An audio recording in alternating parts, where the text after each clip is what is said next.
অবিশ্বাস্য গতি এবং ঘড়ির কাঁটা মেপে চলার জন্য বরাবরই বিখ্যাত জাপানের বুলেট ট্রেন।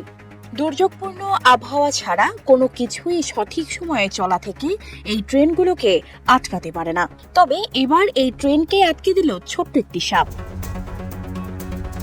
জাপানের রেল সংস্থা বলছে 16 এপ্রিল ট্রেনটি নাগোয়া থেকে টোকিও পৌঁছানোর পর ওসাকার উদ্দেশ্যে ছেড়ে যাওয়ার প্রস্তুতি নিচ্ছিল। তখন এক যাত্রী একটি সাপ দেখে চিৎকার দিয়ে ওঠে। সাথে সাথে ট্রেনটিতে ছড়িয়ে পড়ে আতঙ্ক। রেল কর্মকর্তাকে ওই যাত্রী জানান 16 ইঞ্চি একটি সাপ দেখেছেন তিনি। সাথে সাথে বুলেট ট্রেনটিকে পরিষেবা থেকে বাদ দিয়ে ওই রুটে অন্য ট্রেন বরাদ্দ দেওয়া হয়। এতে 6 শতাধিক যাত্রীর 17 মিনিট বিলম্ব হয়। ঘটনাস্থল থেকে উদ্ধার করা হয় সাপটিকে। তবে এটি কোন জাতের সাপ ছিল, বিষাক্ত ছিল কিনা তা প্রকাশ করেনি কর্তৃপক্ষ।